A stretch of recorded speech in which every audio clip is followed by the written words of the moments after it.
Hey family, it's me, Queenie. We're about to read Hasun, chapter 12, Revelations, chapter 12. Y'all, my goodness. For those of you who've been on the journey thus far, whoo-wee, right? So the Father woke me up this morning, family, and told me that we were reading Revelations from the Truth Scriptures today. If you haven't had your copy, gotten your copy yet, the Truth Scriptures is the most accurate translation of the word that exists today.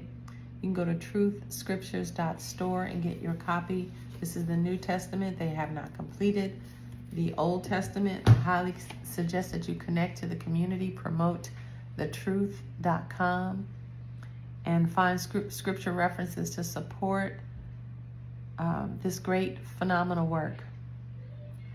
We're on chapter 12, and be sure to go to truthbookmarks.com and download your copy of the Truth Bookmarks.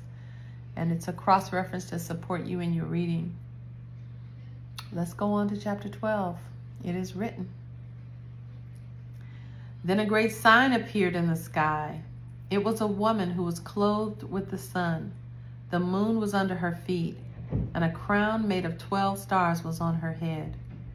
She was about to give birth, and she was crying because she was in great pain. Then there was another great sign in the sky. It was a large red dragon with 10 horns, and it had a crown on each one of its 7 heads. With its tail, it dragged a third of the stars from the sky and threw them down to the earth. Then the dragon turned to the woman because it wanted her to eat her child who was about to be born. The woman gave birth to a son who would rule all the nations with an iron rod. The child was snatched up and placed with Eluah and his throne. The woman fled to the desert to a place where Eluah had prepared for her. There she would be taken care of for 1,260 days. Then there was a war in heaven. Michael and his messengers fought the dragon, and the dragon and his messengers fought back. However, the dragon and his messengers did not prevail, and there was no longer any place for them in heaven. So the great dragon was cast out of heaven, the old serpent who is called the devil and Shaitan, who deceives the entire world and leads them astray. He was thrown down to earth. Excuse me. And his messengers were thrown down with him. Then I heard a loud voice from heaven say, "By the power of Eluah, salvation and his kingdom have come. The authority of his Mashiach has been established. Shaitan, the accuser of our people day and night, in the presence of Eluah, he has now been cast down."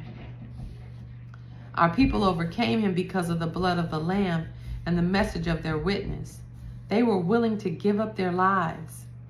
Therefore, everyone in the heavens should rejoice. But woe to the earth and to the sea, because the devil has come down to you with great rage, and he knows that his time is short. When the dragon realized that he had been cast down to the earth, he persecuted the woman who had given birth to the child.